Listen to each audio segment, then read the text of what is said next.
Hi, it's Meredith. It's Sunday, April 26th, which means I'm exactly 30 days away from my surgery date, and it all seems rather surreal. Um, I don't know when it will seem really real.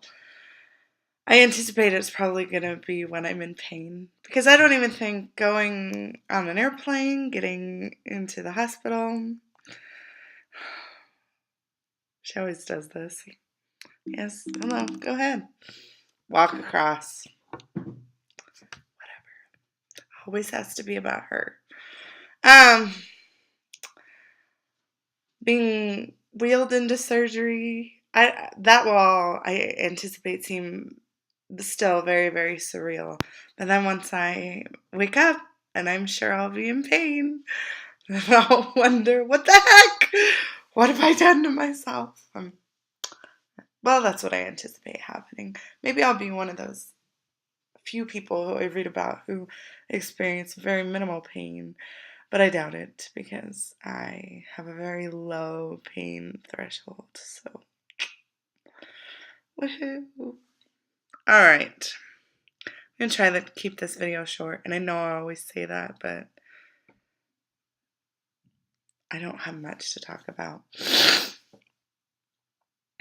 I wanted to talk about this week, and uh, so I was still doing the juicing, but on Monday I was so fed up with it.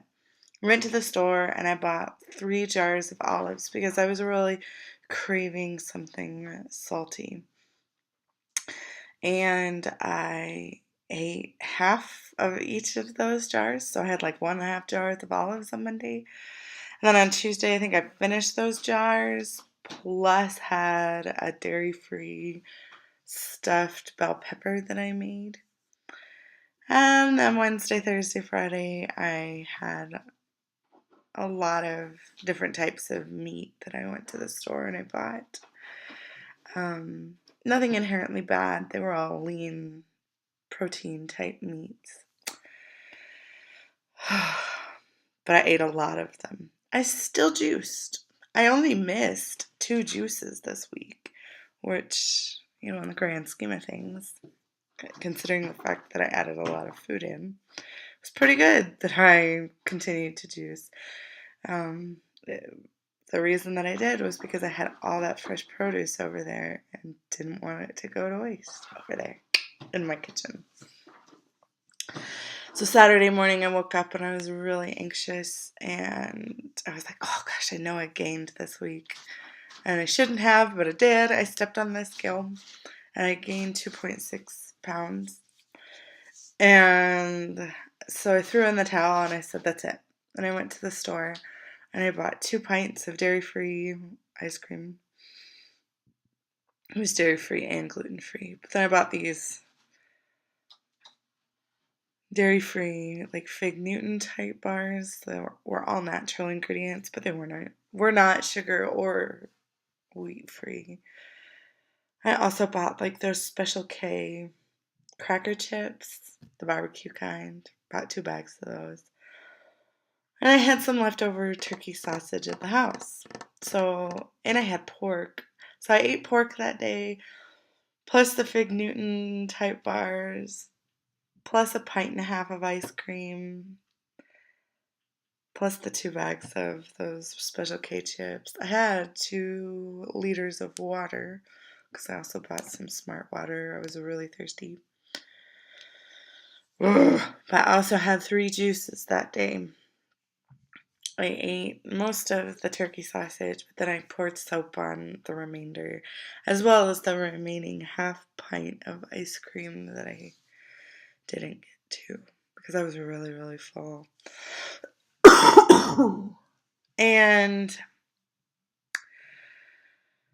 so I decided on Saturday that, hey, I've got 2 more weeks in this juicing thing. I really want to do just juicing. I want to, so I was bound and determined. I went out and bought things, bought all my produce again today. And I've had 3 juices so far today. But I've also had some tahini paste with flax seeds and honey and some cocoa powder.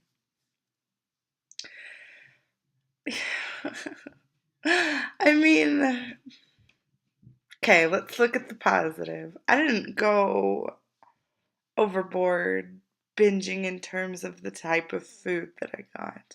There's lean protein, there was healthy junk food there, but I didn't go to like Taco Bell or Cafe Rio. I've really been craving Mexican lately, or Wendy's or anything like that. I didn't go get anything at the grocery store that wasn't, inherently bad. um, but it's the reasons that I did it. And that was binging behavior, even if I didn't binge on things that weren't inherently bad. So I guess, there's the positive that they were semi-good things to get. The negative is that it was still binging behavior because, and I know what sparked it, my students started their testing this week. And I didn't think it would stress me out as much as it did, but I was losing sleep, and apparently I ate my stress. It's something that I can't control. Yet, my administrator places a lot of stock on those tests. She says she doesn't, but what she says and what she does doesn't line up all the time. And she's getting on people's cases for why their proficiency scores aren't higher. Because, of course, we get our scores right away. It's just frustrating. And it's something I have no control over. So I had a revelation this week that a lot of my stress comes from things that I can't control. I stress over things that I can't control. But you know what? I stress over things that I can control too. I just stress. Hooray! And this whole process, all of it, these weeks and months and years that I'm going to be really tackling this problem that I've had for the majority of my life, is going to be harder than I thought. I got to a point where I was like, yeah, things are going good. I'm having hope for the future. I'm making smart choices, blah, blah, blah.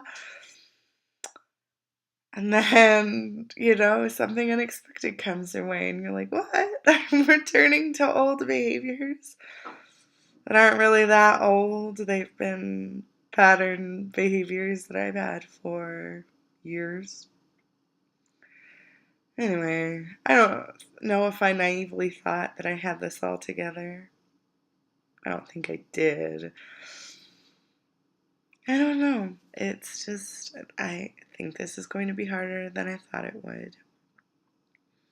Of course, in my binging and making poor choices, I just started ignoring the Lord, I don't want to go to Him when I'm failing.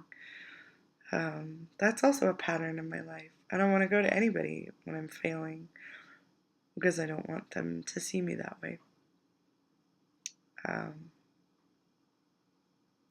Yeah, lots of things that I still have to work on. And I'm going to leave it at that because I am. I'm like I said, I've done 3 juices today. Didn't just juice because I had the tahini paste. I really wanted to go to the store and get some more of those barbecue cracker chips more than anything else because they have sugar in them and salt. Yeah, so there we go.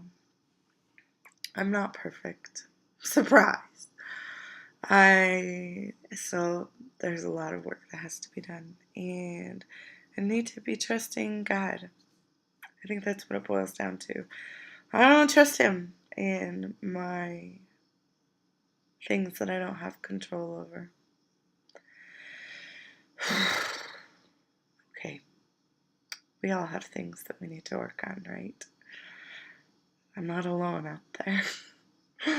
This just happens to be, well, it's public because I've made it public, but the weight that I carry around all the time, it's very public what I struggle with. I think some people's things that they struggle with, they can hide more easily. Of course, if it becomes all consuming, it becomes more difficult to hide. Oh, whatever. I'm rambling now. Okay, I'm not going to tell you what I weigh. You can do math. You can add it. Sugar beets. Okay. This week, I usually have a plan. I would like to continue juicing, and I would like to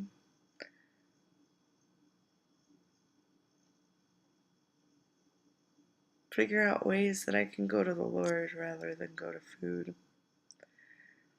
Going to Him equals long-term success. Going back to food is going to be long-term disappointment and frustration and agony.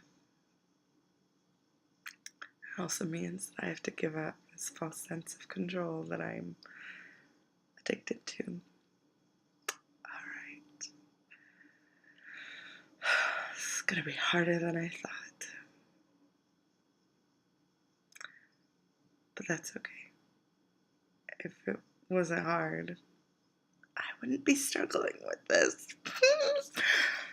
Okay, have a great week.